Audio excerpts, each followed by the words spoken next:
kanyang pag-ibig. Amen? So as we sing the second song, I want you guys to think kung gaano kabuti ang Panginoon sa kabila ng mga pagsubok na pinagdadaanan natin. Isipin niyo lang yung mga magagandang ginawa niya sa buhay. Ernest. Ganap niyang pag-ibig, kalayaan ang laki, buhay niyang iniyanan, ating pangakong buhay, ang mga hinirang sa lubong makapangyarihan, taglay ng aming puso, mundo'y iyong binago. Ganap niyang pag-ibig, kalayaan ang laki, buhay niyang iniyanan, ating pangakong buhay, ang mga hinirang sa lubong makapangyarihan, taglay ng aming puso, mundo'y iyong binago. Tapos na ang laban, tiyak ang hangganan. Tapos na ang laban, tiyak ang hangganan. Diyos, ika'y kahanga-hanga, dakila ang iyong biyaya. Salamat sa buhay, salamat sa kulay, o tunay na tagumpay. Diyos, ika'y kahanga-hanga, dakila ang iyong biyaya. Salamat sa buhay, salamat sa kulay, o tunay na tagumpay.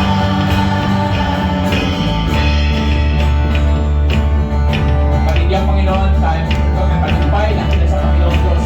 Ngunit wala si Jerry. Ganap niyang pag-ibig, kalayaan ang laki, buhay niyang iniyanan, ating pangakong buhay, ang mga hinirang sa lubong makapangyarihan, taglay ng aming puso, mundo'y iyong binago. Tapos na ang laban, tiyak ang hangganan. Tapos na ang laban, tiyak ang hangganan. Diyos, ika'y kahanga-hanga, dakila ang iyong biyaya. Salamat sa buhay, salamat sa kulay, o tunay na tagumpay. Diyos, ika'y kahanga-hanga, dakila ang iyong biyaya. Salamat sa buhay, salamat sa kulay, o tunay na tagumpay. Taas natin ang Panginoon natin. Handa natin ibigla ang kanyang kabutihan, ang kanyang kawalakihan, ang kanyang kabananan. Panginoon, wala kang katulad, Lord. Wala kang katulad. Dakila ang iyong pangalan, Panginoon Diyos. Dakila. Ngunit wala si Jerry. Diyos sa taas-taas ang hindi matitinag, dumating man ang hamon, kami magagalak. Pusong umaawit, puso'y nagpupuri,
Pwede lang, kasabi natin mga kamay.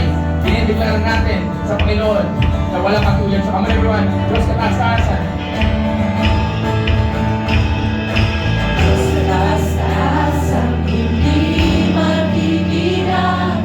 Dumating man ang hamon kami. Pagkakata sa kamay mo, dinideklara mo, pagsuko sa Panginoon. Puso umaawit, puso'y nagpupuri. Ikaw ay mabuti, Hari ng mahal. Diyos kataas-taasan, hindi matigilan. Dumating man ang hamon, kami magagala. Puso umaawit, puso'y nagpupuri. Ikaw ay mabuti, Hari ng mahal. Diyos kataas-taasan, hindi matigilan. Dumating man ang hamon, kami magagala. Puso umaawit, puso'y nagpupuri. Ikaw ay mabuti, Hari ng mahal. Diyos kataas-taasan, hindi matigilan. Dumating man ang hamon, kami magagala. Puso umaawit, puso'y nagpupuri. Ikaw ay mabuti, Hari ng mahal. Last one, hindi ko kapatid. Ika'y kahanga-hanga, dakilang iyong biyaya. Salamat sa buhay, salamat sa kulay, o tunay na Isang beses lang. Sulit pagkakataas sa Lord. Diyos, Diyos, ika'y kahanga-hanga,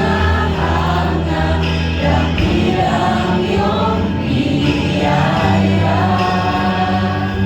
Salamat sa buhay, salamat sa kulay, o tunay na tagumpay. Panginoong Diyos, sabihin ko natin sa inyo. At pagtuloy, Lord God, ang tagumpay tayo manatinin po kayo sa presensya ng Panginoon. At sa Kanya lamang nagdoon ang presensya. Can I invite you for the next 1 minute? Just give Him thanks. Ano ang mga bagay na gusto mong pagpasalamat sa Lord sa mga bagay na talagang sinabi mo na ginawa ng Diyos sa buhay mo. He is an amazing God. He is an awesome God. There is no one like Him. Lord, maraming salamat po, Panginoon. Thank you, Holy Spirit. At sabi doon sa Biblia, sa Psalm 51, blessed are those who are contrite in heart, those who are broken, for they will see God. A pure heart will see God. At yung pure, yung broken heart, yun yung bagay, yung puso na hindi i-reject ng Panginoon. Lord, pick up your presence this afternoon. I'm going to do this just to worship Jesus.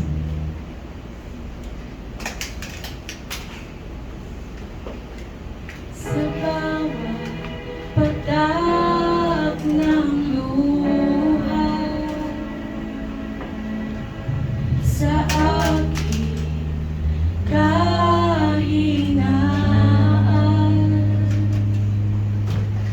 sa bawat luhod at panalangin, di mo ako iniwan. Jesus, ika'y nariyan. Last one. Sa bawat patak ng luha, sa aking kahinaan,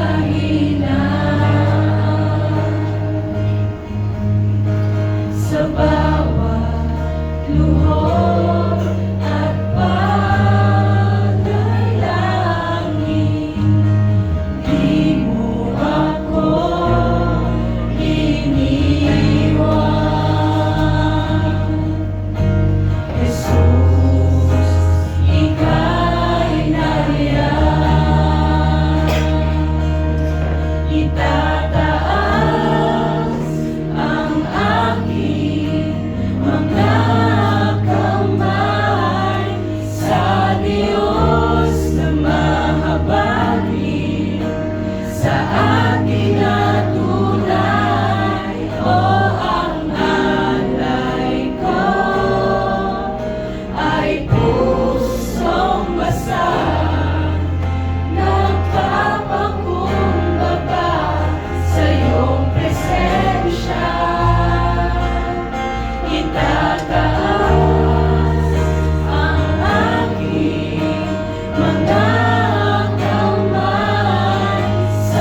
Diyos na makabagi sa ating natunay, o ang alay ko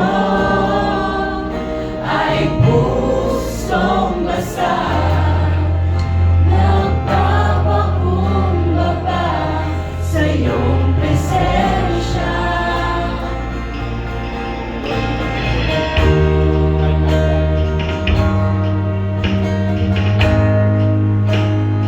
Right now, Lord, we come before your presence, for there is no one like you, Jesus. Ikaw po, Panginoon, mataas, maghari sa kaligtaan. Sa oras ito, Panginoon, maghahiya mo ang puso namin. Ikaw lang, O Diyos, sa lugar na ito, Lord. Thank you, Jesus.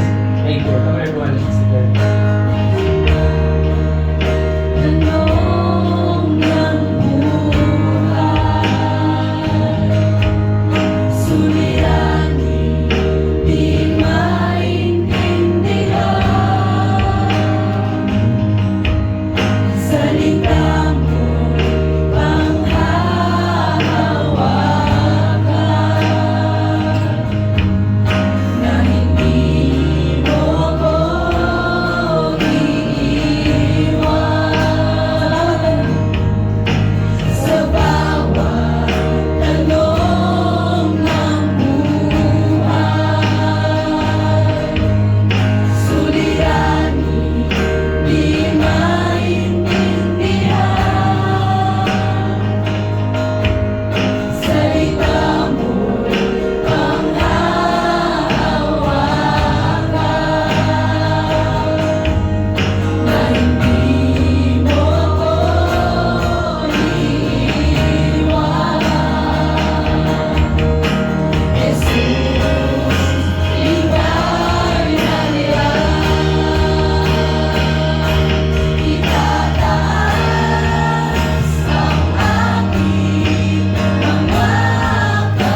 Suriin mo ang buhay ko.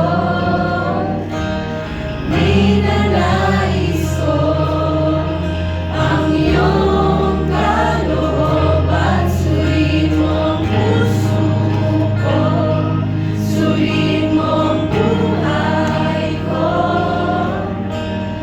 Ninanais ko'y ikaw. Tataas ang ating mga kamay. Taas natin ang kamay sa pagmamahal. Itataas ang aking mga kamay sa Diyos na mahabagin, sa ating natunay, o ang alay ko ay pusong basa, nagpapakumbaba sa iyong presensya. Itataas ang aking mga kamay sa Diyos na mahabagin, sa ating natunay, o ang alay ko ay pusong basa, nagpapakumbaba sa iyong presensya. Itataas ang aking mga kamay sa Diyos na mahabagin, sa ating natunay, o ang alay ko ay pusong basa, nagpapakumbaba sa iyong presensya. Suriin mo ang puso ko, suriin mo ang buhay ko.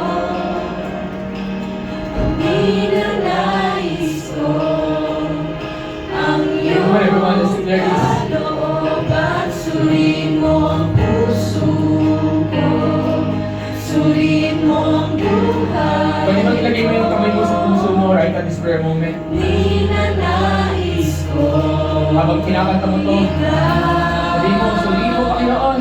suriin mo ang puso ko, suriin mo ang buhay ko. Ninanais ko ang iyong kalooban. Suriin mo ang puso, Panginoon, suriin mo ang puso namin. suriin mo ang buhay. Andito yung puso namin, Lord. Ninanais ko Panginoon Diyos,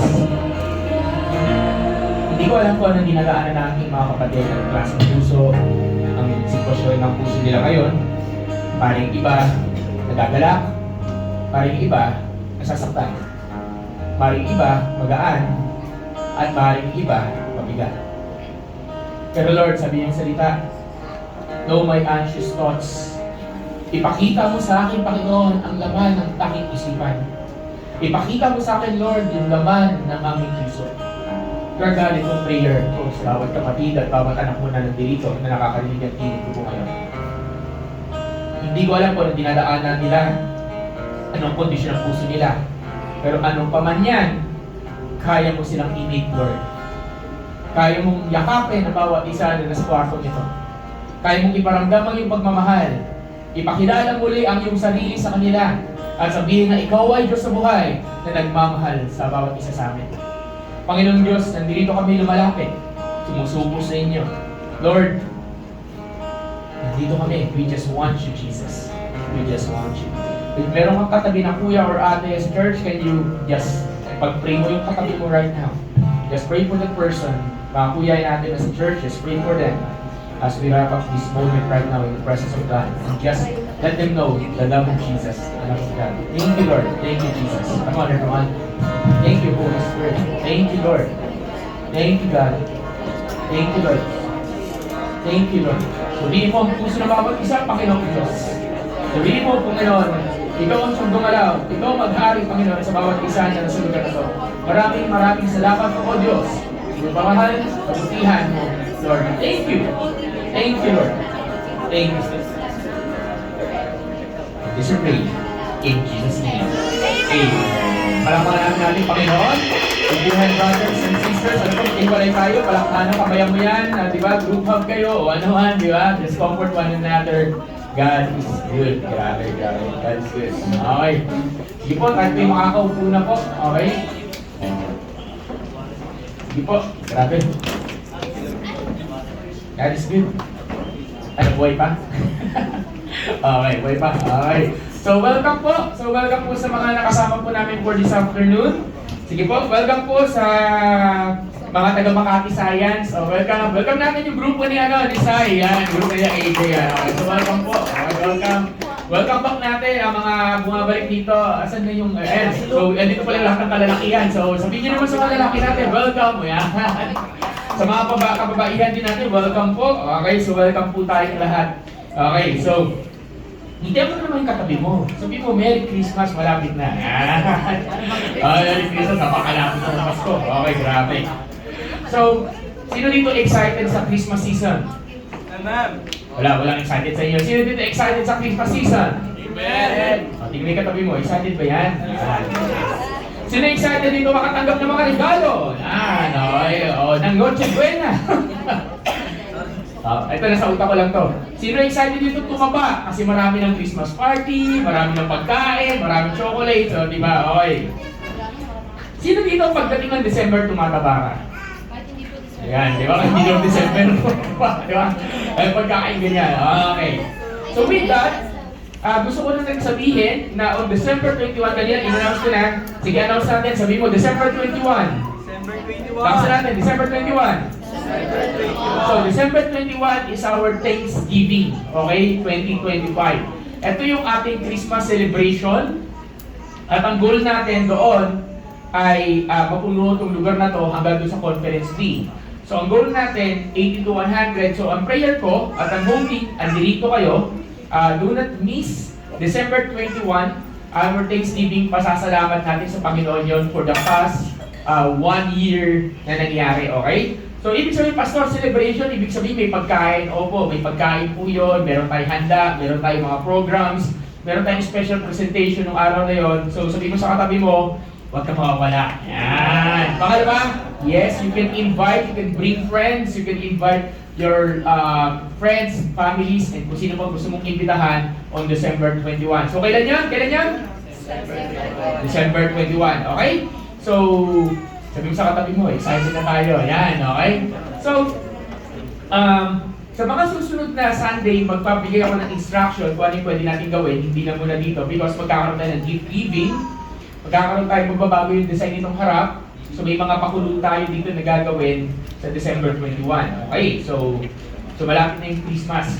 So, pangalawang tanong ko, sino sa atin dito yung namimigay ng regalo o ikaw yung tumatanggap ng regalo? Sa mga namimigay ng regalo, taas ang mga kamay. Mamimigay katabi ko. Namimigay ng mga kamay. Sino dito yung ikaw yung giver ng gifts tuwing Christmas?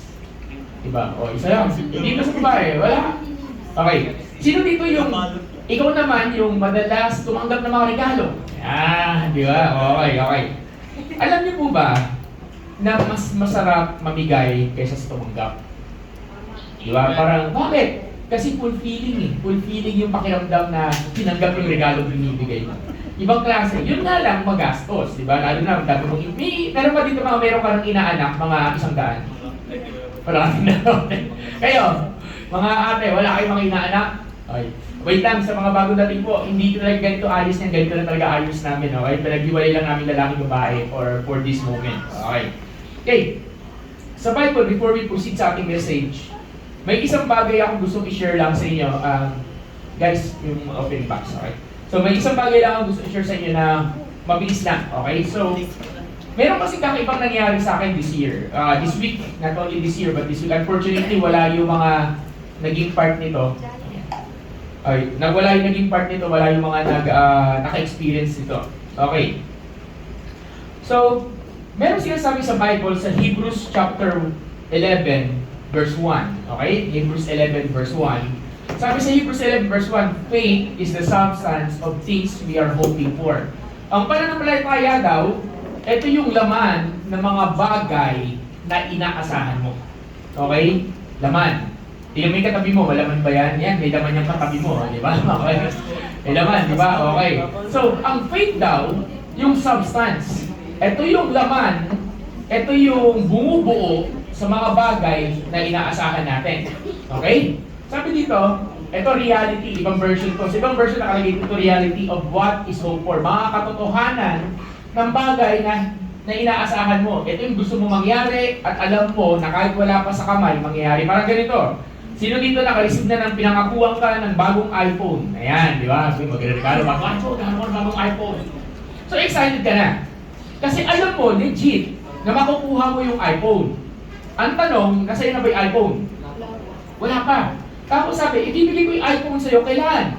Pagka Christmas na, o kaya pag Pasko na, o kaya sa birthday mo. Pero alam mo, ibibigay sa'yo. Pero wala pa. Pero nandun na yung excitement. Bakit? Kasi alam mo, magkakaroon ka ng bagong iPhone. Amen ba? Di ba kayo? Diba? Alam mo magkakaroon ka. So excited ka. Ibig sabihin, kahit wala pa sa'yo, kasi kilala mo yung magbibigay ay totoo, ibibigay niya sa'yo, legit, ano pa to? Accurate. So, kahit na wala pa sa'yo, you're hoping for new iPhone, so nakikita mo na yung realidad. So, nagpa-practice ka na, pinag-aaralan mo na ano yung mga functions ng iPhone, di ba, ginugoogle mo na, pinag-aaralan mo na, pero wala pa sa'yo yung iPhone. Nag-i-imagine ka na, di ba, na gano'n. So, yun ang ibig sabihin ng reality of what you're hoping for. Tapos dito, sabi dito, the proof of what is not seen. Even though wala pa sa'yo, biglang pinakita sa'yo, ito yung resibo, nakabili na ako. Di ba? Parang, ano yan, time deposit. Nag-deposit ka sa bangko ng time deposit, hindi mo siya pwede basta-basta i-withdraw, pero alam mo na may pera ka sa bangko. At sa tamang panahon, alam mo, mag-withdraw mo siya. So, ibig sabihin, alam mo na meron, wala pa sa'yo, pero sa tamang panahon, makukuha mo. Sabihin mo nga, sa tamang panahon. So, yun ang ibig sabihin ng faith. Ibig sabihin ng faith, wala pa sa'yo, pero kung may pananampalataya ka, sa tamang panahon, makukuha mo. Amen? So, yun ang gusto ko munang ituro sa inyo kasi itong teaching natin about kingdom finance o sa offering natin. Kasi ito yung tinatawag the law of faith. Okay? The principle of faith. So, every time that we do something for the Lord, kailangan lagi may hakbang ng pananampalataya. Ganun din. Pati sa ating pagbibigay, sa finances natin, sa financial status natin, may hakbang ng pananampalataya. Yes, mayroon tinatawag tayong wisdom, practicality, strategy, may mga ganyang bagay. And normal talaga yon. Pero, bilang Kristiyano at bilang naniniwala sa Diyos, kailangan unang-unang hakbangan mo yung pananampalataya. Di ba? Hakbang mo. Parang ganitong nangyari this week. So, katatapos lang po ng youth gathering namin. So, may youth gathering po tayo dito para sa mga bisita po namin sa hapon na to. Welcome po kayo dito. So, the assumption ng ating youth gathering will be next year. So may youth gathering kami, tapos may kaibigan ako from Australia na nagsusupport dito sa church. Pero normally, nag-aasa ako ng support. Normally, nag-aasa ako like, we need this Bible study, ganyan. So, this week, inano ko lang siya, pinakita ko lang sa kanya yung picture. Kasi, ito yung youth gathering namin no Saturday. Wala lang, share ko lang, bilang update ng kung ano yung nangyari sa youth gathering. That's it. Sinare ko lang yung group picture namin. Tapos, wala pang sigurong 5 minuto o wala pang 10 minuto nung after niya makita yung picture, bigla siyang, sabi niya, congrats kuya. Ayan, congrats kuya, parang praise God, ganyan. Tapos, nagpadala ng pinadala niya, kuya, nakapag-send na ako. Send siya ng support without me asking for anything. So sabi ko, wow Lord, hindi ko na sabi ko magkano yun pero that's more than enough pang Bible study. So sabi ko, okay, nagpadala siya ng amount. May message ko agad sa atin siya, nagpadala si ganito, ganyan amount. So, nagkaroon tayo ng amount, ng certain amount na gano'n. Hindi ko alam na yung amount na yon gagamitin ko in the following days kasi magkakaroon pala ng mga iba't ibang Bible study at magbubukas ng mga bagong pintuan ng Diyos sa mga Bible study that week. Amen ba? So, example, yung kina Jaya, di ba Jaya? Yun. Yung kina Sai, bigla, yan. Nandiyan yung classmate ni Sai, kasama namin nag-Bible study ng biglaan. Okay, so biglaan. So nagkaroon ng mga moments na nagpa-Bible study at saka mentoring, so nagkaroon ng amount. Pero may nangyari moment din kasi na may Bible study kami na sabi ko, Lord, ubus yung budget ko. May allowance ako, pero sabi ko, hindi ko pwedeng galawin to. Kasi this is may kailangan paggamitan nito. So we have this Bible study nung Friday ba yun? Friday ba yun? Oh, Friday. Bible study. Thursday ba? Thursday. Ayun. So yun. So kasama ko yung ibang kabataan, sayang wala sila dito. So may umorder lang ako, sabi ko, tinapay na lang tayo, ito na lang budget ko. Coke float. Yung Coke float kami. Sa McDo kami, Coke float. Sa tagal-tagal ko nagba-Bible study, never ko itong naranasan. Nararanasan ko when people ask me for support behind the scene. Pero what happened, nung pinakalas sa Bible study, never ko siya naranasan. As in, this is first time. So, nagpa-Bible study kami, may mga witness ako, nandito yung ibang witness ko, nandun sila sa likod namin. Bible study kami, kasama ko yung mga kalalakihan ng Concepcion Integrated School. So, we're talking about vision, we're talking about routines, pinag-usapan namin, kasi mga bago, may mga bago doon. Then, nung patapos na ako, bigla may dalawang babae na college students lumapit sa likuran ko at biglang sinabi, excuse me po, pastor, pinabibigay ni Lord. Biglang nagbigay ng amount. Biglang tinanin yung kamay ko, kinuha ko. Nashock talaga ako for siguro mga 10 seconds, 15 seconds. Nashock kami. As in, lahat kami sa ano na yan, nakatulala kami. Nakalimutan namin tanungin yung pangalan nila. Nakalimutan din namin nagpasa, thank you, gumano lang kami, tapos umalis na sila kagad. Nakalimutan namin tanungin, nakalimutan namin ipag-pray sila, kasi mabilis din silang umalis. Then sabi ko sa mga bina-Bible study, nakita niyo yun? Ganun, nakita niyo yun? Hindi nangyayari yan. Tapos binigay ko sa kanila, pang-merienda niyo na to. Hindi siya naman malaking halaga. Pero sapat na yun, para mag-merienda sila that time. So, anong ibig sabihin nun? That is God providing for the needs. Amen ba? Amen. Pwede ba natin palakpakan ng Panginoon? Bakit ako na-shock? Ibig kong maliit na halaga lang yun. Kasi, nung panahon, hanggang sa panahon nila Kuya Chris Bernier, yung nakatayo doon, yung tatay niya. Yan. Okay. Dahil nakatayo dyan. Si Kuya Chris Bernier. Kuya Poch, yung panahon na Bible study naman sila, hanggang sa mga current na Bible study, wala akong naalalang time kung saan may completely stranger lumapit sa akin at biglang sinabi, pinabibigay ni Lord. Nangyayari lang yon during time nagpipreach ako. Nangyayari lang yon pag nagpipreach ako sa ibang church o kung saan man. Pero not during Bible study. Lagi pa rin may sorpresa si Lord kahit gaano ka talaga na naglilingkod sa Kanya. Amen ba? So na-encourage talaga ako. Sabi ko, diba? Ganyan. Pastor, magkano yung binigay? Maliit lang. Maliit lang. Tinanong ko nga sila. Sabi ko, pinamilihan niya? Street food. Binigay ko na sa kanila. Anong point nun? That is God providing. And that is what we call the principle of faith. Hakbangan mo muna bago makita yung katotohanan. Amen? So sabi mo sa katabi mo, hakbangan mo. Hakbangan mo. Di ba? Hakbangan mo. So maaaring wala ka ngayon, pero pag ikaw gumagalaw, hinahakbangan mo, God can provide. Amen? So can I invite everyone tayo tumayo? As we have our offering, pwede bang sabihin mo sa katabi mo, hakbangan mo naman yan. Okay? Sige. So please prepare your offering for the Lord as we have our offering for this afternoon. Panginoong Diyos, maraming salamat po sa kabutihan pagmamahal po ninyo. At gusto namin hakbangan. Gusto namin hakbangan yung mga bagay na yung papagawa sa hapon na to. Gusto namin hakbangan, Lord, itong moment na to. And we're praying, Father God, na kayo po ang siyang gumalaw at paghari sa amin. Panginoong Diyos, sa simpleng paraan ng pagbibigay, we just want to acknowledge your presence. We just want to acknowledge your love, Lord God. Salamat po, Panginoon. Thank you, Lord. In your name, Jesus. Amen and amen. Sige po, tayo po yung magbigay. Yun ang kamiti, ha? Yan yun. Sige po. Hindi ko naman tatawagin yung worship team. Kahit diretso tayo sa message.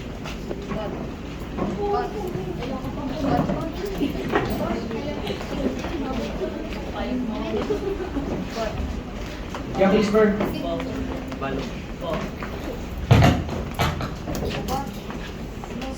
Sige, may bibigay pa ba? Okay, so habol lang po. Sige. Sige. Lord, sige, let's remain standing everyone. Let's remain standing for a moment. Panginoon Diyos, we come before your presence. Thank you God sa bawat isa na nagbigay. Thank you Lord for this moment. And Panginoon Diyos, as we have your message this afternoon, you lead us, may guide us. May prepare us Lord as we wrap up yung message ng Isaiah 61. Meron pa palang pahabol. But we're praying Father God that may you remind each one of us how you called us, your plans, your ways upon our lives. Maraming salamat po, Panginoon. Thank you, Lord, in your name, Jesus. Amen. And amen. Sige po, tayo po yung So, I encourage you to take the notes because this teaching could probably change your life. Okay? So, tayo po yung makakukunan. Okay?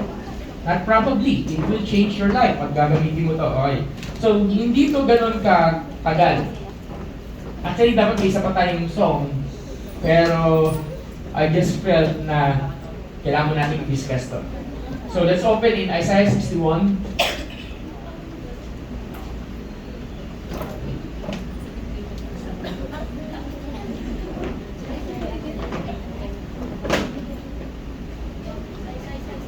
So for the past few Sundays, siguro buong buwan ng November yata ko diniscuss yung Isaiah 61. For the past 4 Sundays, we talk about Isaiah 61. Pinag-usapan natin dito, sabi sa verse 1, the Spirit of the Lord God is upon me, because the Lord has anointed me to preach good tidings to the poor. He has sent me to heal the brokenhearted, to proclaim liberty to the captives, and to the opening of the prison to those who are bound, to proclaim the acceptable year of the Lord, in the day vengeance of our God. So pinag-usapan natin dito maraming aspeto. Sa mga gusto makakuha ng teaching na to, nasa YouTube yan in-upload. So unang Sunday, pinag-usapan namin about healing. Ito yung panahon na bumabagyo at kukunti lang. Pangalawang Sunday, pinag-usapan namin about freedom. Na gagamitin ka ng Diyos para magdala ng kagalingan. Gagamitin tayo ng Diyos para magdala ng kalayaan. Tapos last Sunday, pinag-usapan natin paano magkaroon ng favor kay God. Diba? Then sabi ko, Lord, tapos na. 3 Sundays lang. Sabi ko, Lord, 3 Sundays lang. Then may pinakita sa akin si Lord sa verse 4. Sabi sa verse 4, and they shall rebuild the old ruins. They shall raise up the former desolations. They shall repair the ruined cities, the desolation of many generations. Nakalagay dito, sa ibang version, they will rebuild the ancient ruins, they will restore the former devastations, they will renew the ruined cities and devastations of many generations. So meron dito mga keyword, rebuild, restore, renew. Diba? So, sabihin mo nga, rebuild, restore, renew. Isa pa. Sabihin natin, rebuild, kasi yung mga kalalakihan, okay? Okay, ulit. Okay. Sabi, rebuild. Restore. Renew. Ano yung katabi mo? Kailangan mo yan. Kailangan mo yan. Okay?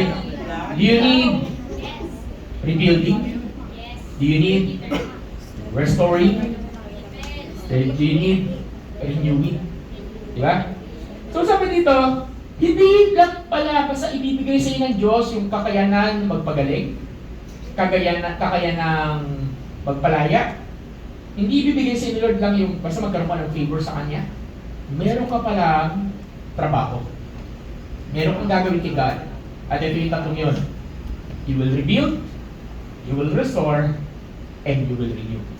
Okay. So, sa mga umaasa dito, Pastor, may mga supporting verses ba yan? Hindi wala akong supporting verses ngayon kasi may kwento akong ibibigay mamaya. So, mahaba yung kwento kasi. So ngayon, ano yung i-rebuild mo? Ancient ruins. Ano i-restore mo? Former devastations. Ano yung i-renew mga ruined cities? Kasi mga cities yan, yes, kasi ang sinasabi dito sa book ng Isaiah, yung Israel, darating ang panahon na yung Israel, at dumating nga yung panahon na yung Israel ay nawala sa mapa. Dumating yung panahon na yung Israel, yung totally, the nation of Israel sa unang panahon nila is totally wala. Non-existent talaga siya. Kaya may promise si Lord sa Israel, isang araw, igagather ko kayo.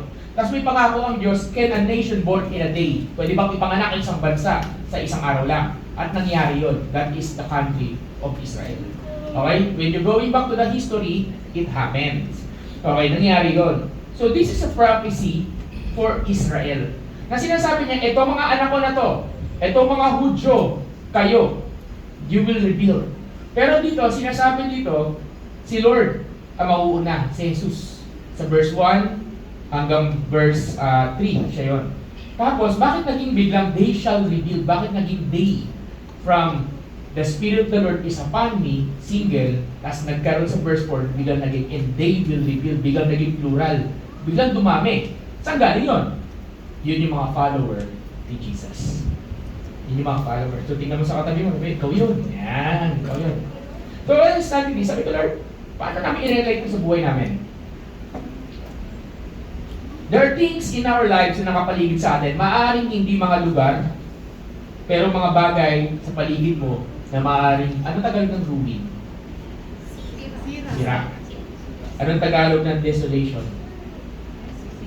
Desolate. Hindi na bumunga. Anong Tagalog? Di ba? Tama naman, di ba? Devastation. Sirang-sira. Diba? Ano yan? Devastation. Sira-sira. So, question ko, meron ba kayong kilala o alam ng sitwasyon ng taong ito? Desolate. Devastated. In ruins. Do you know somebody? Do you know a person? Do you know a situation? Pumasok ka na sa kumpanya mo, ay grabe itong office na to. Grabe, wala itong pag-asa. Gets mo yun? Kaya tipo nga may pinuntahan ka na bang lugar na pagkatingin mo, pagkatapak mo sa lugar na yun, para kang hindi ka at ease. Yung parang may kakaiba dito sa lugar na to, ayoko dito. Nagigets ba ako? May gano'n, di ba? Parang ayoko dito. Diba? O kaya meron ka naman pinuntahan yung nakapunta ka sa isang classroom, tapos yung mga classmate mo, lahat basudolero, lahat basag ulo, di ba? O, iba tipo gano'n. So may mga ganyan. Doon minsan sinasabi natin, ito yung mga desolate ganyan.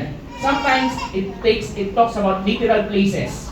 Pumunta ka sa isang lugar, pumunta ka sa isang pamilya, isang bahay, para walang pag-asa. Ganun ang ibig sabihin in ruins. Ganun ang ibig sabihin ng desolate, devastated. Parang walang pag-asa, wala kang makitang future. Diba? Alam mo ba't ka nandoon? Kasi ikaw yung gagamitin ng Diyos. Ba't ka nandoon? Kasi ikaw yung gagamitin ng Diyos para sa mga taong nangangailangan ng pag-asa. Yung katabi mo, tingnan mo, ikaw yun. Ikaw yun. Naniniwala ka ba? Diba ikaw gagamitin ng Lord? Diba? You are the one who's God going to use to restore, to rebuild, to renew. Another one is, nakakilala ka na ba ng mga tao na ang buhay nila, parang silang ganito, they are in ruins. May barkada ka, wala nang ginawa kundi tumira ng katul lagi. Diba? Pero mga kaibigan, wala nang ginawa kundi puro depressed, laging depressed, and so on and so forth.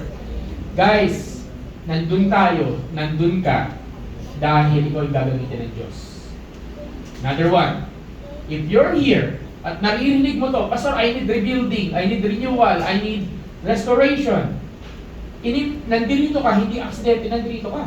Hindi aksidente, nakaupo ka dyan, hindi aksidente, nakaupo ka sa Bible study, walang aksidente doon. Lahat yun ay plano ng Diyos. Amen? Amen. Kasi gusto ng Diyos, bago ka makapag-rebuild, restore, at renew, gawin mo sa katabi mo, ikaw muna. Amen, amen, amen. Okay. So, pasok tayo. 2 Kings chapter 23. 2 Kings chapter 23. There's this man, o king, ang pangalan niya si King Josiah. Okay? Si King Josiah. So, si King Josiah ay isa sa king na sinasabi natin na nagdala ng pagbabago sa bansang Israel. Kasi after ni King David, ang sumunod sa kanya si Solomon. Unfortunately, si Solomon, hindi siya naglakad ng tapat sa Panginoon. So dumating yung time na yung kingdom of Israel hinati sa dalawa, the kingdom of Judah and the kingdom of Israel. Unfortunately, during that time, paiba-iba, yung hari ng Judah, yung hari ng Israel kasi, diretso. Ang hari ng Israel, ang mga naging hari ng Israel, wala silang ibang ginawa kundi sumamba sa mga idolo. Wala silang ibang ginawa kundi sumamba sa mga Diyos-Diyosan. Wala silang ibang ginawa kundi gumawa ng mga bagay that is unpleasing to God. Yan ang bansa ng Israel. Ang bansa ng Judah, iba naman. Ang Judah, ang kingdom of Judah, minsan pag yung hari, may hari silang may fear of God, may hari silang walang fear of God. May hari silang may fear of God, at may hari silang walang fear of God. Nagigets ba? So tatay nila may fear of God, yung anak nila wala. Yung anak nagkaroon ng fear of God, yung tatay wala. Nag-iiba-iba yung hari. Okay, si Josiah ay isa sa mga hari ng Judah na nagkaroon ng fear of God. Okay? So, 2 Kings chapter 23 verse 1. Now the king sent them to gather all the elders of Judah and Jerusalem to him. The king went up to the house of the Lord with all the men of Judah, and with him all the inhabitants of Jerusalem, the priests and the prophets and all the people, both small and great, and he read in their hearing all the words of the book of the covenant which had been found in the house of the Lord. Okay, pasok muna tayo. Verse 20, chapter 22 pala, sorry. Josiah was 8 years old when he became king. Ilan? 8 years old. And he reigned 31 years in Jerusalem. His mother name was Jedediah, the daughter of Adaiah, ganyan. And he did what was right in the sight of the Lord. Ginawa niya kung ano yung makakabuti at pleasing sa mata ng Diyos. Sabi niya dito, he did not, take note the word, he did not turn aside to the right hand or to the left. So as a 8 years old, pagbabasahin niyo yung continuation kasi may haba, kwento ko na lang. Nakita nila si Hilkiah, isa sa mga bata niya mga sekretary, nakita niya yung tinatawag na Book of the Law. Ano yung Book of the Law? Yun yung Bible. Yun yung Bible ng unang panahon.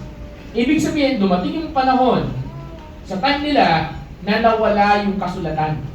Nawala yung Biblia, nawala yung Word of God, nawala yung sulat ni Moses, nawala, as in literal, legit na nawala. Wala silang ganon. So, but they do believe in God. They do believe in the God of the Bible, pero walang Word of God. Nawawala. Pero isang araw nakita ni Hilkiah yung Word of God at binasa, "Uy, may nakita ako. May nakita ako." Tapos binasa niya kay Josiah. Ang respond ng haring ito na bata pa, after niya mabasa yon, siguro hindi na siya 8 years old nito, siguro mga around teenager na siya nung nabasa yung kanyang ano. Nung binasa yung book na yon, what Josiah did is nagrepent siya. At one way ng pagre-repent nila nung panahon na yun is pupunitin mo yung robe. Hinunit niya yung robe niya. Hari ka, pupunitin mo yung robe mo, hindi mo ginagawa yun. Hindi mo ginagawa yun, pero he tore his robe to the point na sinasabi niya, God, mali itong ginagawa namin. Kasi binasa sa kanya eh. Binasa sa kanya yung book at na-realize niya na mali yung ginagawa natin. May mga Diyos-Diyosan kami. May ganito kaming pagsamba. May ganito kaming sacrifice. May ganito kaming worship. So what Josiah did is he repent at kung ano yung nasa book of the law, kanya yung ginawa. Kaya pagdating ng 23, nagpatawag siya, pinatawag niya lahat ng tao sa Israel at sabi niya, ito yung sinasabi sa covenant ng Panginoon. Ito yung sinasabi sa salita ng Diyos. Sa madaling salita, si Josiah, isang hari, naging preacher. Preach niya sa buong Israel kung ano yung nilalaman ng Word of God na natagpuan. Anong ibig sabihin nun? Ibig sabihin nun, si Josiah, nirestore niya, number 1, yung fear of God. So, etong kwento ni Josiah, this is the story that we want to have. We want, naturo ko na yan before, last Sunday, pero ngayon, laliman natin. Okay. In order for you to become rebuilder, renewal, restoration, you need to restore this. Number 1, the fear of God. Amen. Sabihin mo, fear of God. Kaya mo kayang gawin yung mga bagay na hindi karapat-dapat at kaya-aya sa Diyos kasi you don't fear God. We don't fear the Lord. Kulang yung pagkakaintindi natin sa fear of God. Kasi kung alam mo na may respeto ka sa Diyos, alam mo na you fear God, hindi mo gagawin yung mga bagay na yun. Amen ba? Diba? Madaling sabihin yung fear of God, pero hindi ibig sabihin nilalakaran natin. Diba? Hindi porke, sige, sabi mo sa katabi mo, magkaroon ka ng takot sa Diyos. Yan, di ba? Magkaroon ka ng fear of God. Sa mga estudyante, ito ko ito lagi. Sa mga estudyante, may fear of God ka, tapos nangungopia ka. Asan yung fear of God doon? Tapos biglang oy, wala akong papasahin, mangungupit ka. Ayan, hindi mo ganyan. Kaya, maganda to, magsisinungaling ka. Ayan. Asan yung fear of God? Bakit mo nagagawa yung mga bagay na yun? Kasi minsan kulang tayo ng fear of God. It's very important for us to have the fear of God. And kailangan, pastor, paano ba magkaroon ng fear of God? Ituro according to the Word of God. Sabi mo nga, sa katabi mo, ituro mo. Lakas mo, ituro mo. Tinuturo ang fear of God. Hindi yan pinagpipray lang. Tinuturo yan. So, kaya tayo, sabi doon, sa Isaiah 61, balik tayo sa kanina. You will be a rebuilder of ancient ruins. You will restore and will renew. In other words, God will use you mightily. The number one thing na kailangan unang-unang gawin is ituro paano magkaroon ng takot sa Diyos. Ng totoong takot sa Diyos. Kung biglang pumupulog, nag-a-agree langit. Okay? Pag takot ka sa Diyos, hindi ibig sabihin nun, magiging perfect ka. Ibig sabihin, magiging aware ka lang sa mga bagay na dapat alam mo sa tama o mali. Kasi minsan, kahit mali, ginagawa pa rin natin, pinaninindigan natin, pinangangatawanan natin, ending, tayo rin yung masisira.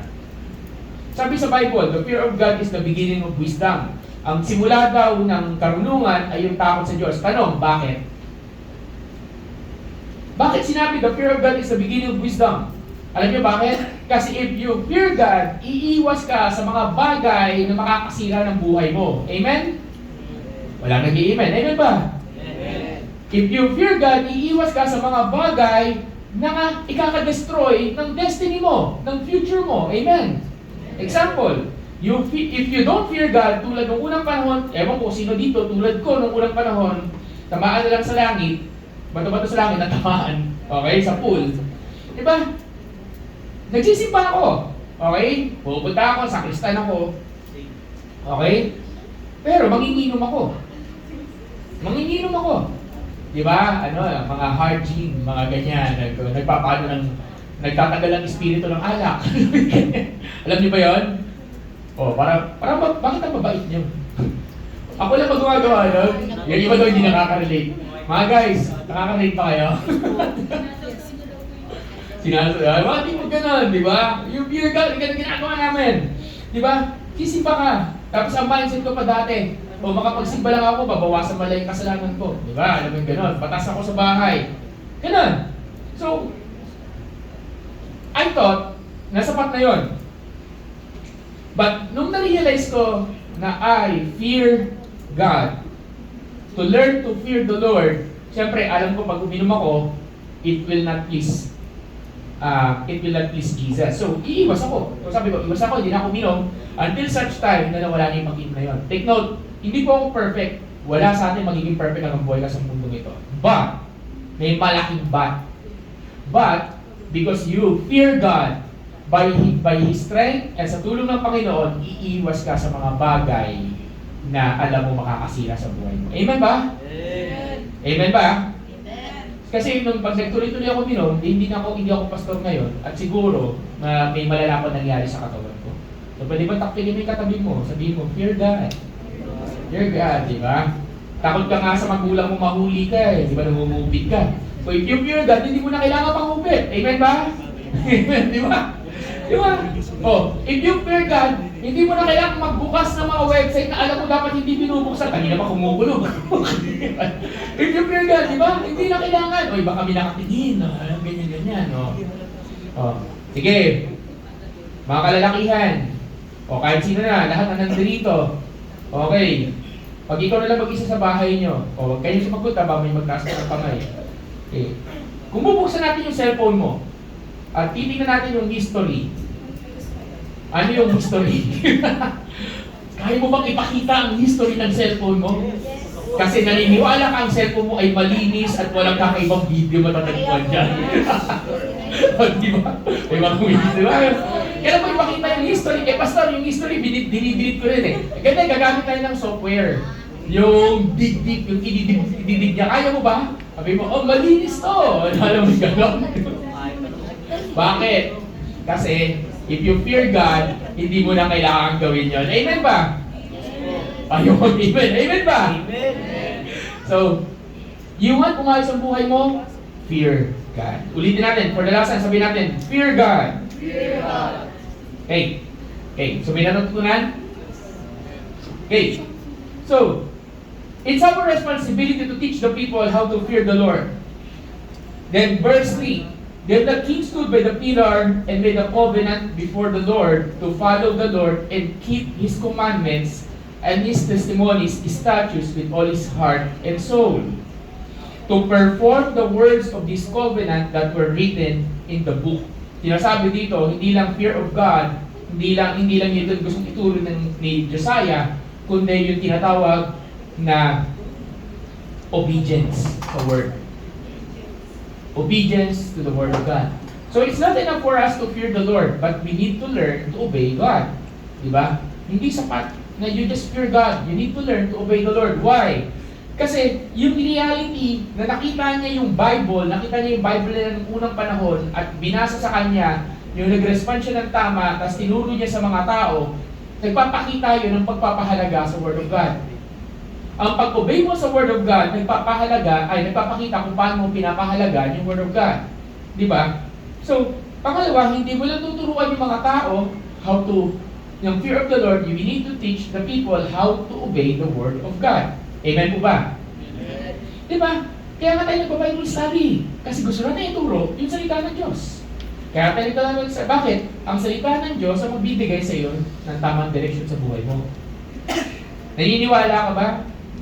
Dalawa lang kasi ang pwede mong pakinggan. Emosyon, ay tatlo pala. Emosyon. Di ba? Paligid mo, yung mundo, at yung Word of God. Kadalasan, anong pinapakinggan natin? Yan. Anong sinusundan natin? The Word of God, kadalasan, i-reject niyan kung ano yung gusto mo. Promise. The Word of God, kaya ang hirap sumunod sa salita ng Diyos eh. Bakit? Kasi nag-a-agree talaga yung langit. Ang hirap sumunod sa salita ng Diyos. Bakit? Kasi i-reject nito yung mga bagay na gusto mong mangyari. Ito yung gusto mong gawin, sasabihin ni God sa iyo, pag binasa mo sa Word of God, no. For example, masarap ba magkaroon ng sama ng loob? No, kasi Kristiyano na kayo. Pero pag ikaw hindi ka Kristiyano, gusto mong gumanti. Gusto mong gumanti sa hindi nang libre sa'yo. Hindi mo ako nilibre ngayon ha, i-araw ka rin sa akin. Diba? Ginawa mo to sa akin, may araw ka rin. Diba? Pag ikaw kinanti, normal sa atin, ano yung kinanti? Ano? Sabi nga ni Kuya Pao nyo, di ba, nang babanan, di ba? So, di ba, pag, pag siya nilabanan, hindi pa pwedeng, hindi pa pwedeng kawawain. Alam niyo bakit? Kasi po, that's the point of the Word of God. Okay? That's the point of the Word of God. Na, ito yung masarap yung gusto mong gumante, gusto mong makabante, pero sabi ng Bible, forgive. Sabi ng Bible, pray for your enemies. Sabi ng Bible, love your enemies. Sabi ng Biblia, ganon. Di ba? Ikaw na ma-pride, ayaw mo humingi ng sorry. Bakit? Siya muna bago ako. Di ba? Pero the Bible is teaching you, consider others better than yourself. Ikaw una magpakumbaba. Bakit ang una magpapakumbaba? Siya mali. That's not the Word of God. The Word of God is kahit sinong mali, siya o ikaw, una ka magpakumbaba kasi ikaw nakakaalam ng Word of God. Di ba? So ano ibig sabihin nun? Ibig sabihin nun, you need to learn to obey the Word of God. Pero kadalasan, the Word of God will contradict your emotion. The Word of God will contradict what you want. The Word of God will contradict yung yung nagbibigay sa iyo ng satisfaction. Sabi mo sa katabi mo, sunod tayo. Diba? Sunod tayo. Pastor, madali nang sumunod sa Word of God pag bagong Kristiyano ka. Pero pag tumatagal ka sa pagka-Kristiyano mo, pahirap ng pahirap sumunod sa Word of God. Sabi ng Bible, carry your cross. Deny yourself. Diba? Buhatin mo rin yung cross mo, i-deny mo yung sarili mo. Madali ba i-deny ang sarili? Hindi. Meron ako isang favorite verse, Galatians 2:20, 2:20. Ano yan? No longer I who lives, but Christ lives in me. Sa madaling salita, mamatay ka na. Sabi mo sa katabi mo nga, mamatay ka na. Diba? Sabi mo nga sa katabi mo, mamatay ka na. Ano yung ibig sabihin mamatay? Yung lumang ikaw, mamatay na. May katabi mo nga, handa ba mamatay yung lumang ikaw? Sino yung lumang ikaw? Yung nagmumura? Sino yung lumang ikaw? Yung hindi nagpe-pray? Sino yung lumang ikaw? Yung mapagigante? Ano pa? Sino yung lumang ikaw? Di ba? Sabi mo sa katabi mo nga, mamatay na yung lumang ikaw. Diba? Pastor, mahirap eh. Exactly. That's why we need to teach the Word of God. Amen? Amen ba? Amen. Okay. So, ito ginawa ni Josiah. Sabi niya, nag-create siya ng covenant. Lord, it's an agreement. Pag sabi covenant, agreement. Ito agreement ko. Agreement natin. Ikaw sa kayong mga tao. Nasusunod kami sa iyong salita. Verse 4. And the king commanded Hilkiah, the high priest, the priest of the second order, and the doorkeepers, to bring out of the temple of the Lord all the articles that were made for Baal, for Asherah, and for all the hosts of heaven. Ito yung mga Diyos-Diyosan.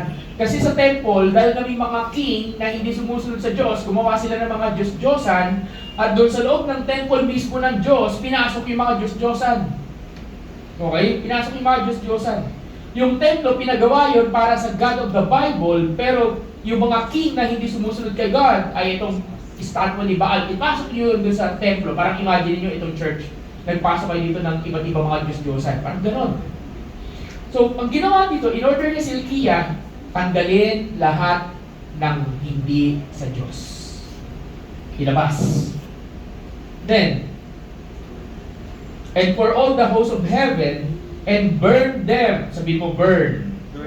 Sunugin daw. Hindi itabi. Sabihin mo sa katabi mo, sunugin, hindi itabi. Bakit susunugin? Kasi pag sinunog mo, wala na matitira. Nagiging abo na lang. Pag tinabi mo, pwede mo pang kunin. Nagiging ba ako?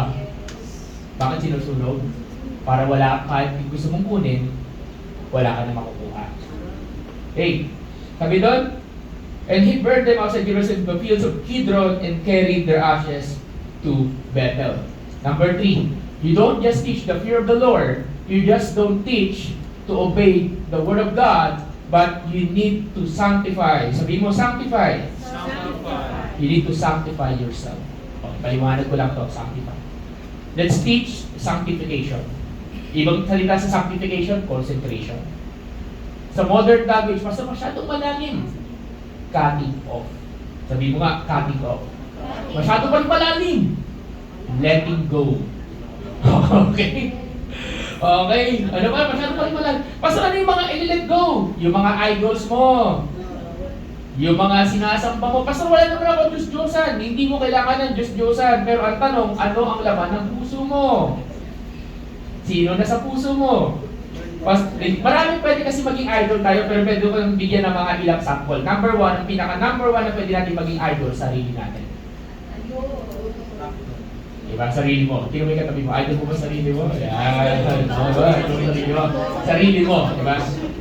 Pastor, paano kanya sinasabihin mo sarili ko lagi? Ang gwapo ko. Ang pogi ko, idol ba yun? Hindi naman idol lang yun. Diba? Pero, kung yung gusto mo lagi na ikaw na lang yung naitataas, na susunod, yan. Sarili yan. Self-idolatry yan. Yung, kung may something na magbe-benefit dapat sa'yo, self-idolatry yan. Okay? Yung magsasatisfy ng emotion mo, self-idolatry yan. Okay? So, yun pwede idol. Another one idol, pwede mga tao sa paligid. Dahil hindi mo kayang mabuhay kung hindi ka nakanood ng concert ng BINI, o kaya ng SB19, o ng Blackpink, o ng ano pa. Diba? Kailangan mag-iipon. Diba? Nagiging ba ako? May mga ganun. Okay, linawin ko lang ha, hindi ako against doon. Okay? Kasi ako rin myself is nanonood din. Pero pag sinabing idol, alam mo, may tao na makikilala na yung buhay niya umikot na sa ganun. Diba? Umikot na sa ganun yung buhay niya, yung mundo niya. So, there are those people na not idol. Hey, you need to surrender that. Ano ba pwedeng idol? Mga labahin, mga school activities. Bakit? Hindi ka na nakakapag-church dahil, pastor, maglalaba ako eh. Hindi ako punta ng church kasi sabi, lalaba ako eh. Pastor, dami ko activities. Dami ko ano. Okay. I mean, pag you said idolatry, anything na nauuna kesa kay God. Bakit tahimik niyo? Tanongin mo yung ano nauuna? Yan. Pastor, nagkaroon ka ng work, kumita ka ng malaki. Tapos hindi ka na nakita sa simbahan. Hindi ka na nagsiserve kay Lord. That's idolatry. Nagkaroon ka ng relationship, kasi hindi ka na nag-serve kay Lord. That's idolatry. Nagkaroon ka ng barkada, hindi ka na nag-serve kay Lord. That's idolatry.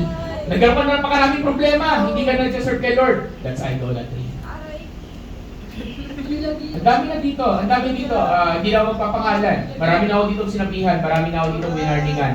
At lahat ng winarningan ko na hindi nakinig sa akin, nagkatotoo. Not in a positive way. Bakit? Kasi idolatry will always lead you to destruction.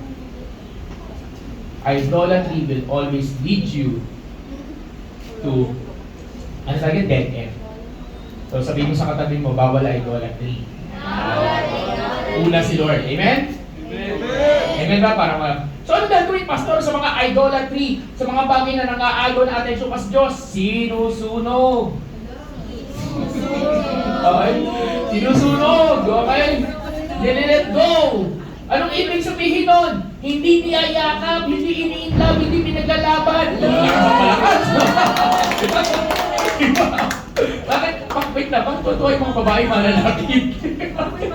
Marami, guys, marami tayong idols. Okay, ha? Okay, promise. Amen ba? Amen! Mahirap i-let go ang idol kasi niyakap mo na eh. Na-inlove ka na dun sa idol mo. Kaya hindi siya ganun kadali i-let go. Di ba? Kahit na sinabi, oy, pakawalan mo yung relationship na yan, papahama ka yan. Hindi, magkamatayan na, ipaglalaban ko to. Di ba? Ito Bible verse ko, pastor. Ito sa kamuta ka Bible verse ko. Walang pakailang Bible verse kung alam mo, lumalayo ka sa Diyos. Amen ba?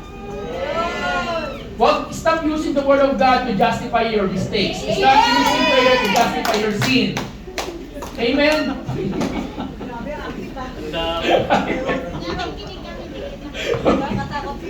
Okay. Nagkakagrihin lang dito. Okay, what does it mean? It means, guys, we need to burn our idols. It means let go, surrender, and wag mo nang balikan. May tawag ako dyan. Ang tawag dyan, ang tawag ko dyan yung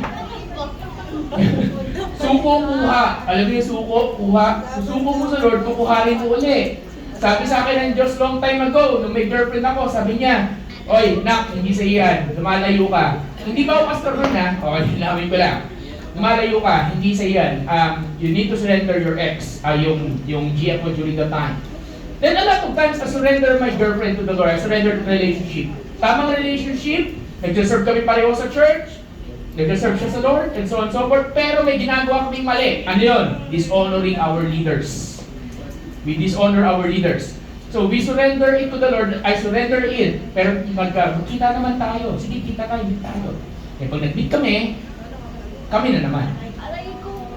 Then surrender ulit. Attend ako ng conference. Iiyak ako, luluhod ako. Lord, sinusurrender ko na sa'yo lahat. Yan, surrender lahat. Iyak na yan. Then, magkikita na naman kami. And then, kami na naman. Di ba? Until dumating yung time na hindi ko na siya mabuntis. Ay, hindi ko na siya mabuntis. Ayan, nagiging totoo kasi. I do thank God kasi hindi umabot doon. Pero nandun na yung moment na yun. And I really repent that time. Hindi pa ako pastor, nag-serve ako sa Lord. Okay? Hindi ko alam na 2 years after, hindi ko alam na 2 years after ko siyang isurrender, makikita ko yung tatay ko ulit na hindi ko nakita for 20 years. Amen? Ibig sabihin, kaya pinapasuko kasi may ibibigay ang Diyos sa'yo na mas maganda. Yun nga,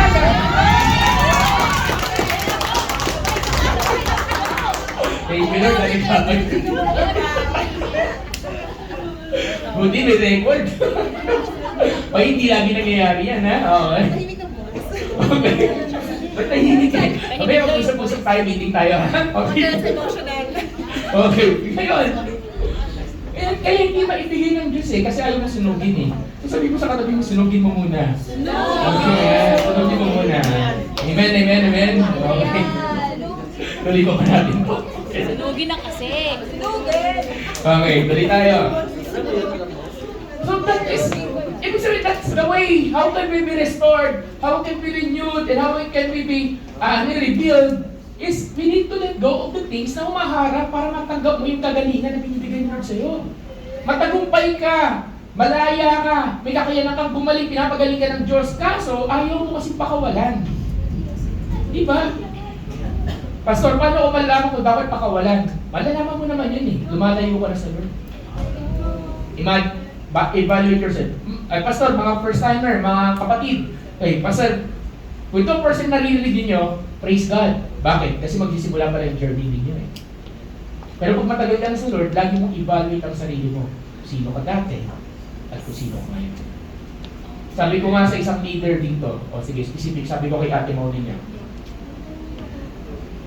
kilala siya, o kilala yung mga leaders dito, kilala na kayo ng mga tao na kapaligid sa inyo. They know how you serve, they know how you talk, they know how you move. So kung bigla ka nagbago, alam din nila. Alam nila na, nag-iba ka. Hindi na ikaw yung dati, hindi na ikaw ganun. Alam nila. Kung akala nyo pastor nyo lang nakakaalam noon, no. Alam nila. They know. Bakit? Because they know who you are. So evaluate mo yung sarili mo. Ay, grabe, matindi ka mag-pray dati. Ano nangyari? Ba't hindi ka matindi mag-pray ngayon? Ay, dati grabe ka mag-serve. Ba't hindi na? Evaluate yourself, then you will know baka may idol na yung puso mo. Amen? Amen. Okay, tuloy tayo. Verse 5. Siguro second to last. Then he removed, so hindi lang mga idols. Then he removed the idolatrous priests. So may mga priests siya pinatanggal, whom the kings of Judah had ordained to burn incense on the high places in the cities of Judah, in the places of all around Jerusalem, and those who burn incense to Baal, to the sun, to the moon, and to the heaven. Okay. So he removed the idolatrous priests. Hindi lang idols minsan. You need to remove the people na nag-i-impluwensya sa iyo para lumayo sa Lord. Need to remove people na nagiging dahilan. Tulad ng sinabi ko sa inyo, my ex-girlfriend is hindi siya unbeliever. Siya ay isang masugid na naglingkod ng Panginoon. Pero, sometimes, Pastor, hindi naman Tanong ko sa inyo, ano ibig sabihin ng idolatrous priest? They are serving Baal. They are serving the God na ayaw ng Israel. So ito may mga tao na kapaligid sa atin. Ang tanong natin dapat is, Lord, nakakatulong ba itong mga tao na to para ma-uplift yung faith ko o nakakagasagabal lang sa pananampalataya ko? Diba? Pastor, yung pamilya ko, ibig sabihin, iiba ko yung pamilya ko. Of course not. Diba? Pero of course, yung pamilya mo, I will tell you, yung family mo, number one na makakalaban mo dyan. Pag nakakilala ka sa Lord, nag-serve ka kay God, yung family mo, makakalaban mo dyan. Sabihin sa pamilya mo, ba't ka pupunta dyan? Alive-alive ka pa, tapos ang tamad-tamad mo sa bahay, ganyan. Tama mali? Tama, di ba? Pero nanindigan ka. Mag-church ako, mag-serve ako, mag-church, mag-serve, nakikita nila. Hindi pa nila nakikita yung pagbabago mo immediately, pero dami nakikita silang pagbabago, and eventually, naisama mo na sila sa simbahan. Amen? Ano nangyari? Kasi nanindigan ka eh. Hindi ka nagpa-apekto. Amen ba? Di ba ganun kasimple? Ibig sabihin, manindigan ka kung ano tama. Meron kang girlfriend, meron kang boyfriend. Sabi namin niya, o halika, punta tayo sa KKK. Alam niyo pa ba yung KKK? Hindi niyo na alam. Sa mga luwang pitching, ha? Hindi yun. Punta tayo sa KKK. Nasa sinihan kayo, wala masyadong tao. Punta kayo sa KKK. Okay. Sa mga genre, hindi niyo na alam to. Mahira kayo. Sa kataas-taasan, sa kadilim-diliman, sa kasulok-sulukan. Alam mo yun? Punta ka doon sa parte mo na sinihan, kataas-taasan, kadilim-diliman, kasulok-sulukan. Lumingon ka, maraming himalang nangyayari. Sa sinihan pala Maraming himalang nangyayari. May tayo, iba nitataka. Anong himala, Pastor? Basta alam niya na yan. Okay, mga ganun. Mga malalaki yan, alam niyo yan, ha? Yan. Okay, ha? Okay.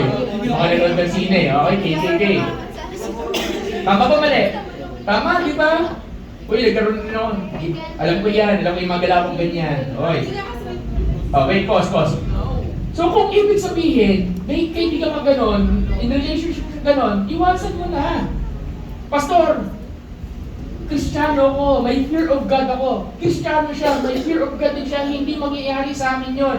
Kaso, natsambahan ka. Guys, you'll never know when the enemy will strike. Kung alam mo, may mga signs yan eh. Hindi ko na iisa-isay ngayon. Pero may mga signs yan. May mga signs na alam mo na papunta doon yung relationship na to, yung friendship na to, yung mga bagay na to, etc. etc. So pwede kong sabihin mo sa katabi mo, let go. Lakasan natin, let go. Diba? Parang sabihin mo na naman, Pastor, hindi ko kaya mabuhay nang wala siya. Bakit? Kung pinanganak ka ba, kasama siya. Amen? Okay. Okay, linawin ko lang ha, hindi lang relationship, friendship, minsan ka-work mo, minsan sa office mo. Ang tanong, yung office mo ba, yung trabaho mo, yung mga tao galon, ano ba, nakakatulong ba sila sa'yo? Nagagawa mo ba yung purpose mo? O mamaya, baka ikaw na yung nai-influensyahan. Di ba? Hindi porque matagal ka na sa simbahan, matagal ka na nag-serve kay God, hindi ibig sabihin nun, matatag ka. Hindi ibig sabihin nun, hindi ka tatablan. Di ba, may mga tao dito, hindi maglingkod sa Lord, grabe, pero nagkaroon ng work, yung mga work niya, mamaya umiinom na rin. Mamaya wala na sa church, wala na, iba na yung ginagawa. Bakit ganun? Oh, sama ka na sama, mabarkada mo, concert ng concert. Kung wala ka na rin sa simbahan, kaka-concert mo. Di ba? So, meron yun, may tao yun. Oo, may pinakatamaan ako, wala dito. Oh, di ba? May pinakatamaan ako, wala dito. Oh, sinabi ko na sa inyo, ha? Okay. Baka sabihin nyo, pinakatamaan ako. Meron talaga. Oh. Birthday ng tatay niya. Okay, anyway, tuloy tayo. Guys, okay, let's end here. God will show you if it is still, you are still in the right relationship. Wag relationship na opposite sex, ha? I mean, let's use it in the proper context. God will show you if the relationship that you have is still right for you or not. Ask God. Sasagutin ka niya. Ask God. Sabihin mo sa katabi mo, ask God. Ask God. Ulitin mo, sabihin mo, ask God. Lord, tuloy ko ba itong friendship namin? Tuloy ko ba itong ganyan? Tuloy ko ba itong ganyan? Okay. Can I call si Tio? Then last point. May natututunan tayo? Last point.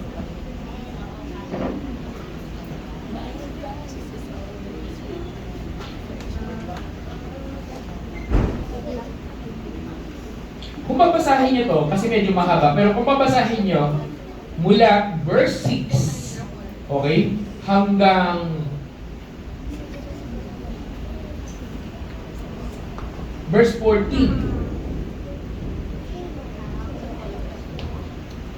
hanggang verse 16, kung babasahin nyo, marami pag ginawa si Josiah na mga bagay na pagklase ng paglilinis. Hindi niya lang tinanggal, may tinawag niya, he defiled. Anong defiled? Dinumihan niya.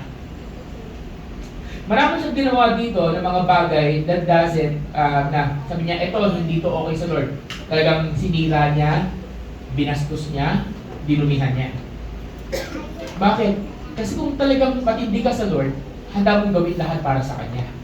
Amen? Handa mong gawin lahat para sa Kanya. Then, pagdating dito sa verse 19, now Josiah took away all the shrines of the high places and were in the cities of Samaria, which the kings of Israel had made to provoke the Lord to anger. He did to them according to all the deeds he had done in Bethel. He executed all the priests of the high places who were there on the altars and burned men's bones to them and returned. So marami siyang ginawa. Then verse 21, last one.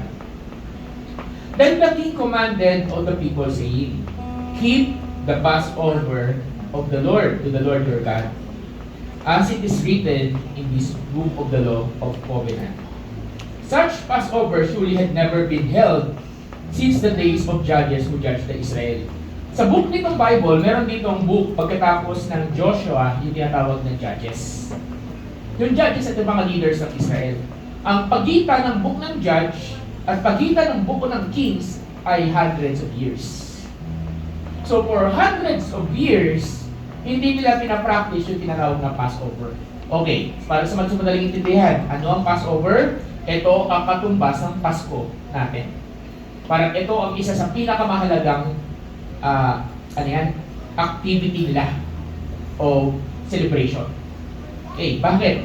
Ang Passover kasi, ito yung panahon kung saan tinanggal sila ng Diyos from Egypt papunta ng Promised Land. Ito yung panahon na tinanggal na sila ng Egypt, naging slave sila ng Egypt. Ito yung panahon na tumawid sila sa tinatawag na Red Sea at papunta na sila ng Promised Land. Mula sa slavery to freedom. Yan yun. Kaya mahalaga sa kanila yung Passover. So therefore, sinabi to keep the Passover. Bakit? It will always remind you that your God is ready to set you free. Passover will always remind you that the God that we serve, the God of the Bible, is ready to help you in needs. The God of the Bible is ready to bring victory in your life. Diba?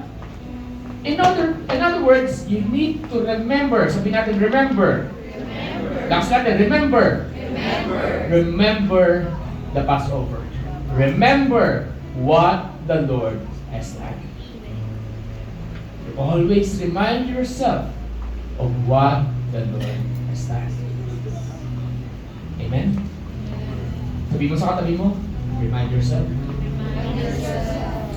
Remind yourself, ano ba yung ginawa ng Diyos? Unang-una, remind yourself what the Lord has done for you on the cross. Remind yourself of His sacrifice, of His love. Remind yourself of His death and His resurrection. Hindi lang siya nagsayaw ng oras sa cross. Namatay siya sa cross para sa iyo, para sa akin. Namatay siya sa cross para sa mga kasalanan at para paglilinis ng kasalanan. Namatay siya sa cross para magkaroon ng victory ang buhay mo. Namatay siya sa cross para ang future mo, ang hinanda niyang plano sa buhay mo mangyari. Kaya huwag mong talikuran. Namatay siya sa cross kasi gusto niyang ipakita sa iyo na mahal ka niya. Number 2, remind yourself of His love. Remind yourself of His love. Sabi ng Bible, you know how to love because He first loved you. While you are yet sinners, nung makasalanan ka pa, minahal ka na niya. Una kang minahal ng Diyos kaysa bago ka matutong mahalin siya. Kaya ka nga nandito, kaya ka nakapunta ng Bible study, kaya ka nakapunta ng church, gumawa ng way ang Lord para ipaalam sa iyo na mahal na mahal na mahal na mahal ka niya. Amen? Amen. Remind yourself of your love. Pastor, bakit ka matindi nagsiserve kay God? Yun ang na-remind ako this weekend. Sabi ko kasi, I need this. Why? Because I need to remind myself that I'm doing ministries, I'm doing Bible studies, I'm doing serving God because God loves me, not because I love God. I'm doing those things because of the result of the love of God in my life. Hindi ko kailangan persayin ng sarili ko. Amen? So, remind yourself of the love of God, and I will tell you, you will know the things that you need to do. Remind yourself of the things na ginawa ng Diyos sa buhay mo. Ano ang mga bagay na ginawa ng Lord sa iyo this year? Ano ang mga bagay na pinakita sa iyo ng Diyos this year? Ano ang bagay na tinuro ng Diyos sa iyo this year? Remind yourself of those answered prayers, of those testimonies, of those breakthroughs. Amen? Remind yourself. And finally, last one. Actually, marami kasi ito, pero lagay natin sa 4 para madali matandaan. Remind yourself of those times na akala mo hindi mo na kaya, pero God sustained you. God sustained you. Remind yourself ng promise ni God na I am with you until the end of times. Akala mo hindi mo na kaya, susuko ka na. Pero hindi na may katabi mo. Hindi mo katabi mo. Andiyan pa yan, buhay pa, humihinga, lumalaban. Amen? Diba? Alam, bakit? Kasi God sustained that person. God used somebody to encourage. God used somebody. Pag-pray mo to. Kahit nga sabi ko yung kay Daryl hindi para sa kanya yung text Para sa ibang tao yun. Ibang pangalan, ibang Daryl. Aksidente na punta sa kanya. At yung papa niya biglang nawala. At ngayon, meron tayo, nandito ulit siya, nag-church siya ulit after many years. Amen? Diba? So, hindi lang siya nag-church, siya ay isang civil engineer license. Nakapapakapasa niya lang. O, diba? Naligaw yung text ko kasi may nangangailangan ng encouragement. At ang sabi niya, Pastor, alam mo nung nabasa ko yung text mo, nawala yung kaba ko. Aksidente? Hindi. Kuya Warren. February, January, the next ko siya. Diba? Minsan, naliligaw ulit yung text hindi mo naman sadya Diba? God is doing something amazing. God is doing something amazing. Can I invite everyone tayo tumayo? Buhay pa ba yan? Opo. Buhay pa ba? Hindi naman po nagalaw. Can I invite the mga leaders, si Ate Shisa, si Ate Mau to distribute yung communion to prepare the communion sa likuran ko? Can I call the worship team? Can I call the worship team?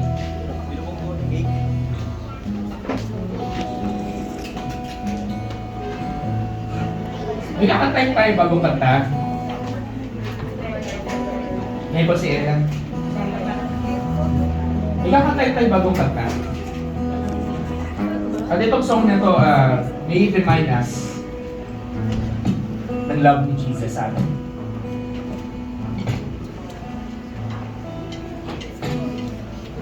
Can we pray first? Panginoong Diyos, maraming salamat po, Lord. Tinawag mo kami rebuilder, restorer, taga-renew. And my prayer this afternoon, Lord, is kami muna. Kami nangangailangan kami nito rin. So Lord, hindi ko alam anong points doon yung kailangan ng yung mga anak, anong points doon yung tumatama sa kanila, yung para sa kanila. Pero I pray that it may remind them, ano man yung para sa kanila yun, remind them of your love. Ito yung ma-apply sa buhay nila. Pagbigyan ng communion, so huwag niyo mo nang kainin, huwag niyo mo nang inumin, sabay-sabay natin gagawin yan. Para sa mga first time po, papaliwanag ko mamaya kung ano yan. But let's sing first.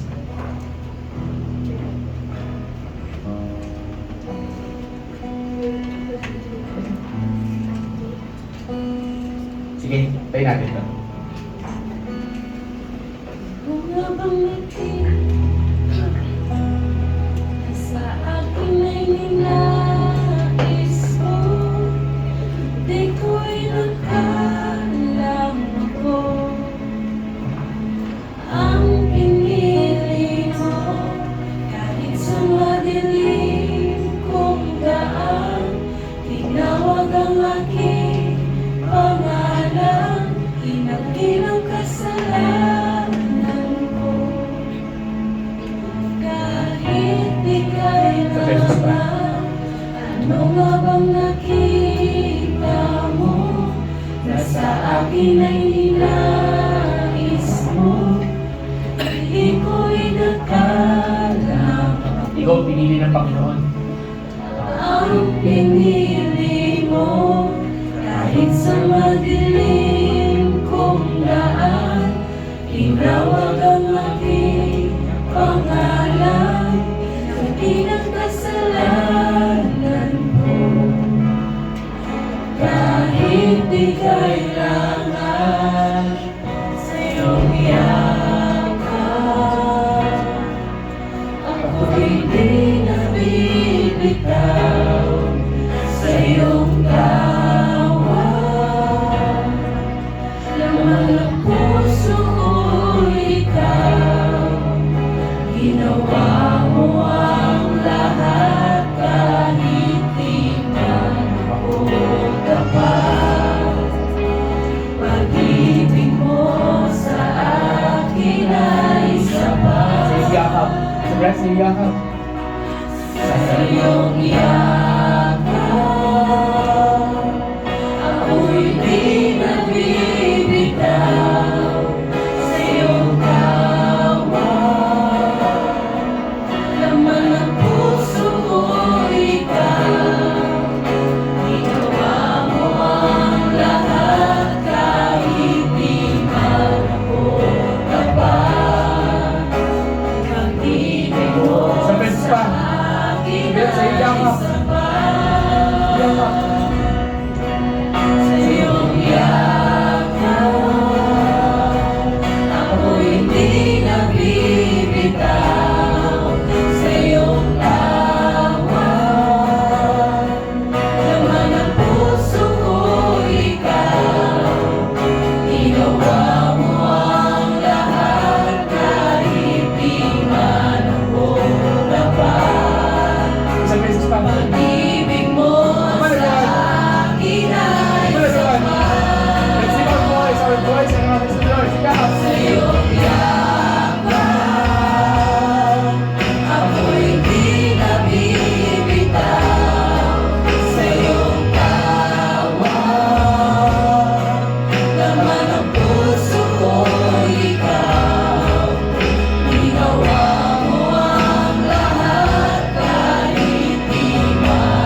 ako ay hindi karapat-dapat.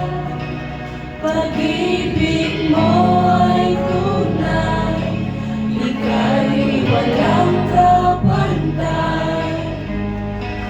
Salamat, O Jesus, tinapos Ganun mo ba magbibigyan? lahat, ika'y paglilingkuran. Di mo ako iniwan, kahit ako ay hindi karapat-dapat. Pag-ibig mo ay tunay, ika'y walang kapantay. Salamat, O Jesus, Uy, magkakaroon sa pinag-ibig. tinapos mo lahat, ika'y paglilingkuran. Di mo ako iniwan, kahit ako ay hindi karapat-dapat. Pag-ibig mo ay tunay, ika'y walang kapantay. Salamat, O Jesus, tinapos mo lahat, sa'yo'y yakap. Ako'y di namimitaw, sa'yong tawag. Laman ng puso ko'y ikaw, ginawa mo ang lahat, kahit di man ako sapat. Pag-ibig mo sa akin ay sapat. Sa'yong yakap, ako'y di nabibitaw, sa'yong tawag.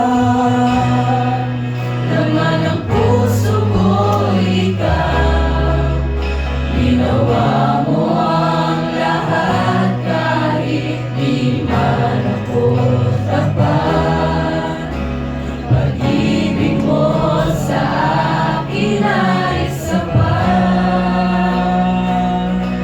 Huli niyo yung bread. Samakan natin. Sabi ng Biblia, bakit itinagawa yung communion? It's to remind us of what the Lord has done at the cross. To remind us of His love. Sabi nga, He is the reason for the season. Pero lagi mong tatandaan, kapatid, dumating dito ang Panginoon, hindi lang para mag-celebrate o para magsaya. Dumating siya dito dahil sa isang mission, at ang mission na yun ay para iligtas tayo. At ang pagliligtas na yun ay nangangahulugan kanyang isusuko ang kanyang sariling buhay, mahihirapan, humamatay, pero hindi din natapos ang kwento. On the third day, He rose again. Kompleto po ba? Lahat po ba may tinapay? Okay. Lahat po ba mayroong juice? Okay. Ang tinapay na to, taas natin, ay nangangahulugan na ito ang simbolo ng katawan ng Panginoong Hesus. Sabi sa Biblia, sa pamagitan ng kanyang katawan, sa sugat ng mga katawan niya, sa sugat na natamo ng kanyang katawan, tayo ay gumaling na. Kagalingan ang kanyang pinagkakaloob sa iyo. Kagalingan laban sa kasalanan, kagalingan sa sakit, kagalingan sa bawat bagay na umitigil sa iyo, kagalingan sa mga bagay na gumagambala sa iyo. Handa kang palayain ng Panginoon. Lord, as we eat this bread, remind us of your love. We commit our heart to you, Jesus. We commit to you our lives to you, Jesus. And starting this afternoon, God, we remind ourselves yung mga sacrifice mo, Panginoon. Sige po tayo po kumain.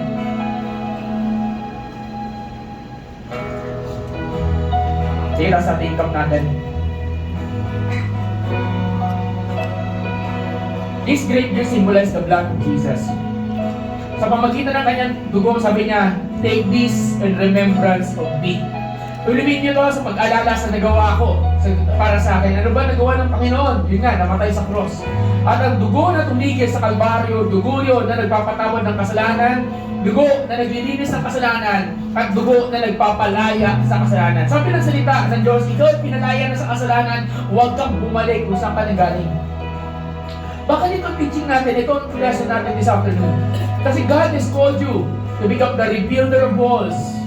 God has called you to become the restorer of lives. God has called you to rebuild, to renew. Pero as we drink this, let's remind ourselves na Lord, ako kailangan ko ng restoration. Kailangan ko ng renewal. Kailangan ko ng rebuilding. Panginoon, taas natin cup. Lord God, you use this for your glory. Lord, kailangan namin yun. At itong simbolo na yung dugo, inisin kami mula sa mga kasalanan. Hingi kami ng tawad sa mga kasalanan na gawa namin. Lord, as I start a new man, we want to start a new relationship with you. Again, with natin.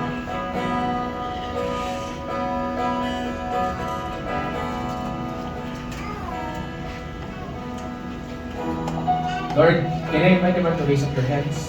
Lord, God, you see your sons and daughters sa lugar na ito. Sa ilang Panginoon. And I pray, ang mga anak mo, simula sa atin to, may pagbabago mangyayari. May pagbabago mangyayari. Salamat po. Salamat po. Sabihin natin sa iyakan.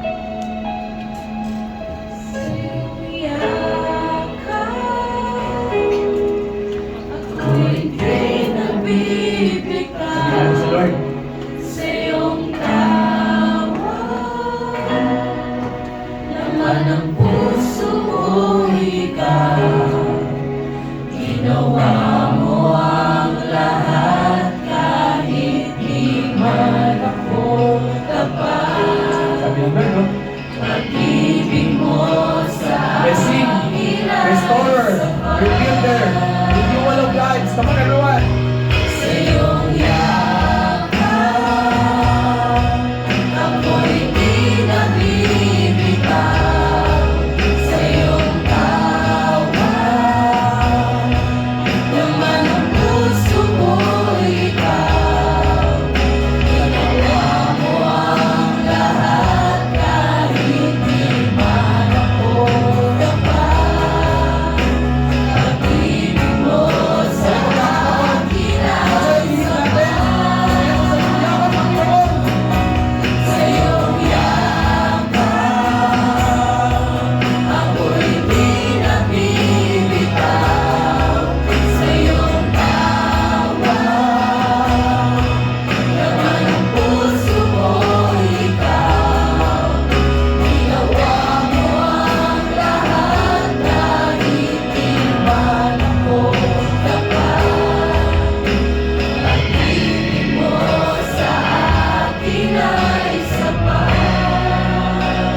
Diyos, maraming salamat sa ginawa po ninyo sa oras ito. If you have a brother, sisters na mga kuya natin, can you again pray for those people around you? And can you just pray for them right now? Kung ano yung mensahe right now, just pray for them and just bless them, Lord. Thank you, Jesus. Panginoon, kayo po ba Panginoon? Kayo po maghari, Lord. Thank you, Jesus. Come on, just pray for one. Pwede, tumipan kayo. Kung marami kayo mag-pray, mas okay. Lay your hands. Lay your hands. Come on, Jesus. Come on, Lord.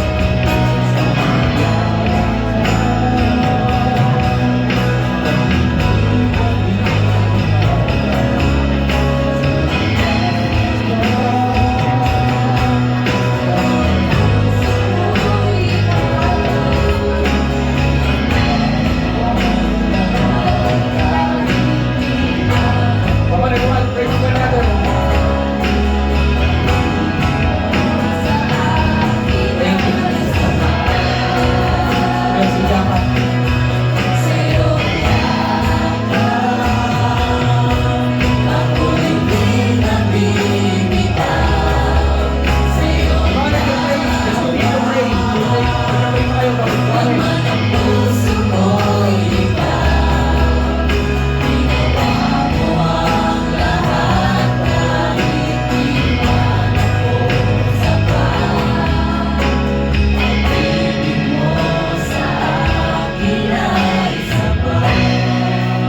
Bakit ganun si Josiah? Hindi niya makilala si Jesus. Pero grabe yung pagmamahal niya sa Panginoon. Grabe yung fire. Grabe yung Lord, gusto ko to. Alam niyo ba yung tatay ni Josiah? Hindi naman siya nag-follow kay God eh. Tulad na sinabi ko sa inyo, may iba yung king. Ang tatay niya hindi nag-follow kay God. Pero hindi ibig sabihin nun, sabi niya, hindi ibig sabihin, hindi nag-follow yung tatay mo kay God, hindi ako magpa-follow. Make a decision this afternoon that no matter what happened to your life, you will follow the Lord. That we will follow the Lord. And I will tell you, when we follow God, hindi lang ikaw.